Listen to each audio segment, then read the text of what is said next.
নমস্কার, আমি সুদীপ্ত। রংধনু গার্ডেনে সবাইকে স্বাগত জানাই। রয়েছি আমারই কাঁঠাল বাগানে, 12 মাসি কাঁঠালের বাগানে। এই বাগানটার বয়স 2 বছরের একটু বেশি হবে, হয়তো 26-27 মাস হবে এই বাগানটার বয়স। এবং এই বাগানে এবছর যথেষ্ট ফল দিয়েছে। যথেষ্ট ফল বলতে অন্যান্য সবাই যেমন বলে 2 বছরে 2 লক্ষ টাকা লাভ, সেটা কিন্তু নয়, সেটা হয় না। এবছর আমি মোটামুটিভাবে 50,000 টাকার মতন আমি ইঁচড় এই বাগান থেকে বিক্রি করতে পেরেছি। অর্থাৎ লাস্ট 2 বছরে যা খরচ করেছিলাম সেই খরচগুলো এবছর আমার উঠেছে। আশা করব নেক্সট ইয়ার তৃতীয় বছরে অন্তত এই যা লাভ হয়েছে এটা ডবল করতে পারবো, এবং সেই আশায় আমাকে এখন থেকে গাছে পরিচর্যা করতে হবে। এই ফেব্রুয়ারির একদম লাস্টের সময়ে দাঁড়িয়ে আমরা কাঁঠাল গাছে কি পরিচর্যা করতে পারি, যেটা করলে বর্তমানে তো লাভ হবেই, প্লাস নেক্সট ইয়ার আরও বেশি ফলন পাবো, সেই বিষয়গুলোই আজকের প্রতিবেদনে আমরা আলোচনা করার চেষ্টা করছি। চলুন আজকের প্রতিবেদন শুরু করা যাক। এই কাঁঠালের জাতটা 12 মাসি হিসাবে চাষ করলে হবে না। এই কাঁঠালের চাষটা চেষ্টা করতে হবে অফ সিজনে ফলন নেওয়া।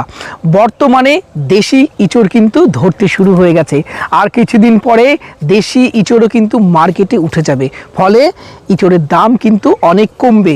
বর্তমানে দিনে দাঁড়িয়ে এখন পাইকারি রেট চলছে 50 টাকা 60 টাকা, কিছুদিন পরে কিন্তু এটা আরও কমবে, এটা 25 টাকা 30 টাকায় এসে ঠেকবে। তখন কিন্তু ইঁচড় বিক্রি করে আপনার খুব বেশি লাভ হবে না। তাই চেষ্টা করতে হবে এটা মোটামুটিভাবে অক্টোবর মাস থেকে ফেব্রুয়ারি মাসের মধ্যে এটা বাজারজাত করা। বর্তমানে দেখা যাচ্ছে গাছে এই রকম সাইজের ফলগুলো আছে, দেখুন এগুলো মোটামুটি আর 10 দিন 15 দিন পরেই এটা কিন্তু বিক্রি করতে হবে। বেশি বড় করলে এখন আর চলবে না, বেশি বড় করতে গেলে কিন্তু দাম কমে যাবে। চেষ্টা করবেন এটা আর 10-15 দিন পরে মোটামুটি 500 গ্রামের কাছাকাছি হলেই এটা কেটে বাজারজাত করা। এর সাথে সাথে দেখা যাবে একই সাথে এই যে ইঁচড়গুলো, এগুলো হয়তো আর অন্তত 20 দিন 15 দিন 20 দিন পরে এগুলো মার্কেটে নিতে পারবেন। কিন্তু এই যে ইঁচড়গুলো সবে আসছে, এগুলো মার্কেটে নিতে নিতে এই ইঁচড়ের দাম চলে আসবে 10 টাকা 15 টাকা। তাই এইগুলো কিন্তু নেওয়া যাবে না। এগুলো এখন যদি ইঁচড় বেশি নেন, এই ইঁচড়গুলো নেন, তাহলে কিন্তু দেখবেন অফ সিজনে ফল আসতে দেরি করবে। অর্থাৎ 2026 সালের অক্টোবর মাসে কিন্তু আপনি ফল আর কাটতে পারবেন না, সেটা অন্তত নভেম্বর হয়ে যাবে। তাই আর্লি ফল আনতে এই গাছের এনার্জিগুলো যাতে ওয়েস্ট না হয়, সেই জন্য যে ইঁচড়গুলো এখন আসছে সেগুলো 10 টাকায় বিক্রি করার থেকে সেগুলো কেটে ফেলুন, সেগুলো রাখবেনই না। এই যে এইগুলো রাখার দরকারই নেই, আপনি এই ইঁচড়টা রাখবেন, এটা রাখবেন। কিন্তু এই ধরনের ছোট ছোট যেগুলো মোচি আসছে, একদম এনার্জি নষ্ট করার দরকার নেই গাছের, কেটে ফেলবেন। এই দেখুন আসছে, এগুলো একদমই দরকার নেই, এটা দরকারই নেই।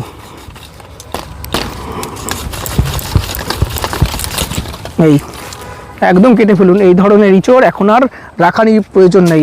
আবার চলে আসি এই পাশের গাছে, এখানেও দেখুন, এই যে একটু ক্যামেরা ক্লোজলি দেখাতে বলবো, দেখুন এটা রাখুন, এটা 15 দিন পরে মোটামুটি 400-500 গ্রাম হলে কেটে পেরে বাজারজাত করবেন। আর এই যে ইঁচড়গুলো, এগুলো রাখার দরকার নেই, এটাগুলো রাখবেন না, এগুলো একদম কেটে ফেলে দিতে হবে। এটা পুরো গাছে কিন্তু আমরা এখন এই মুহূর্তে এই কাজটা করে ফেলবো। এই যা ছোট ছোট ইঁচড় এখন আসছে, মোচ আসছে, এগুলো কিন্তু পুরো কেটে আমরা একদম ফেলে দেবো। এগুলো আমরা এখন আর গাছে রাখবই না। এখানেও যা যা থাকবে, এই যে নতুন নতুন এইগুলো আসছে, এগুলো সব কেটে ফেলবো, এগুলো কিন্তু রাখবো না। এগুলো রাখলে কিন্তু এই দেখুন কাটতে খারাপ লাগবে, কিন্তু নেক্সট ইয়ার ভালো ফল পেতে হলে এই ধরনের ইঁচড় যা থাকবে, এগুলো যা থাকবে, এগুলো এই যে সব আসছে, এগুলো সব কেটে ফেলুন, এগুলো সব কেটে ফেলুন। যা আসবে এগুলো সব কেটে ফেলতে হবে। এর ফলে দুটো লাভ আমাদের হবে। কী কী লাভ হবে বলুন তো? যে ইঁচড়গুলো সাইজে একটু এরকম বড় হয়ে গেছে, এই থোকাতে যদি আর কোনো ইঁচড় না থাকে, এই নতুন ছোট ছোট ইঁচড়গুলো না আসে, তাহলে এগুলো কিন্তু খুব তাড়াতাড়ি বড় হয়ে যাবে। ফলে যত তাড়াতাড়ি আপনি মার্কেটজাত করতে পারবেন দামটা ভালো পাবেন, যত দেরি হবে দাম কমে যাবে, এই একটা সুবিধা থাকবে। প্লাস নেক্সট ইয়ার ফল অনেক আর্লি আসবে, এটা সবথেকে বড় সুবিধা। এবং এই সুবিধার জন্য এখন কিন্তু যা নতুন করে মোচ আসছে সব প্রুনিং করে ফেলে দিতে হবে।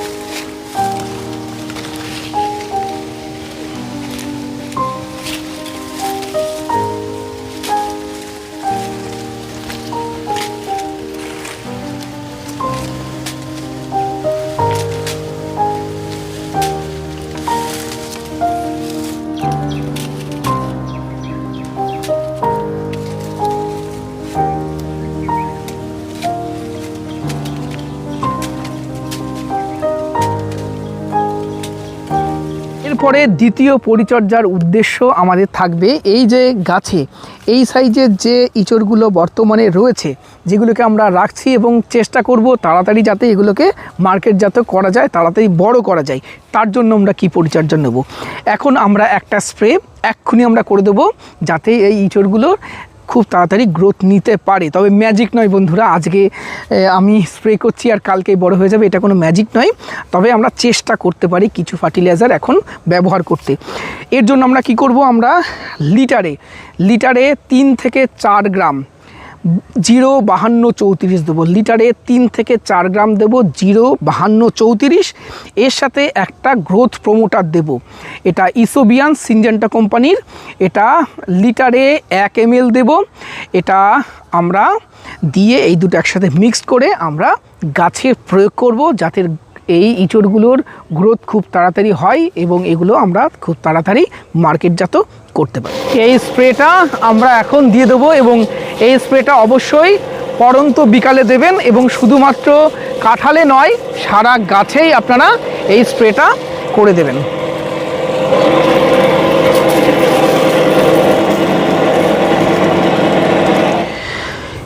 এই সময় অনেকে আমাকে ফোন করেছেন বা মেসেজ করে দেখিয়েছেন এই ধরনের কাঁঠাল হয়ে যাচ্ছে, অনেকে এরকম লাল হয়ে তারপরে বোটাগুলো হলুদ হয়ে এই কাঁঠালগুলো ঝরে পড়ছে। এটা মূলত ফাঙ্গাস অ্যাটাকের ফলে হয়। আমার সারা বাগান ঘুরে কয়েকটা কাঁঠাল এরকম পেলাম, সেগুলো আপনাদের দেখাচ্ছি। এরকম যদি হয় এই সময় কারোর বাগানে, তাহলে কপার অক্সিক্লোরাইড জাতীয় কোনো ফাঙ্গিসাইড আপনারা ব্লু কপার নিতে পারেন, টাটার ব্লাইটক্স নিতে পারেন। এই ফাঙ্গিসাইডটা লিটারে 2.5 গ্রাম করে গুলে গাছে ভালোভাবে স্প্রে করবেন, সাথে কাঁঠালেও খুব ভালোভাবে স্প্রে করে দেবেন। কিন্তু আমার বাগানে দেখলাম এই সমস্যাটা খুব বেশি নেই এবং অধিক স্প্রে মানে অধিক খরচ, তাই জন্য খরচ বাঁচাতে চাইছি এবং স্প্রে আমি করছি না, কারণ আমার বাগানে এই সমস্যাটা খুব বেশি নেই। তবে যাদের বাগানে এই সমস্যাটা রয়েছে তারা অবশ্যই করে কিন্তু এই ফাঙ্গিসাইডটা একবার এই সময় গাছে স্প্রে করবে। দর্শক বন্ধুরা, যে কাঁঠালগুলো এইরকম ধরে রয়েছে সেই কাঁঠালগুলোর দিকে ধ্যান দিন। নতুন করে যা কাঁঠাল বেরোচ্ছে, যা মোচ আসছে সেগুলোকে কেটে ফেলে দিন, মায়া করবেন না। মায়া করলে কিন্তু লস আপনারই হবে। এই সময় যা মুচি আসবে সেগুলোর দাম পাবেন না, ফলে সেগুলো রাখার প্রয়োজন নেই, কেটে ফেলে দিন। সাথে আমি যা ফার্টিলাইজারের কথা বললাম সেটা দিন। অথবা যদি কারোর বাগানে এরকম সমস্যা থাকে ফাঙ্গাসে, তাহলে ফাঙ্গিসাইড ব্যবহার করুন। এই পরিচর্যাগুলোই এখন করুন, আর বর্তমানে এক্সট্রা কোনো ফার্টিলাইজার দেওয়ার দরকার নেই। এই কাঁঠালগুলো হারভেস্ট করার পরে গাছে হার্ড প্রুনিং করতে হবে, সাথে গাছে খাবার দিতে হবে।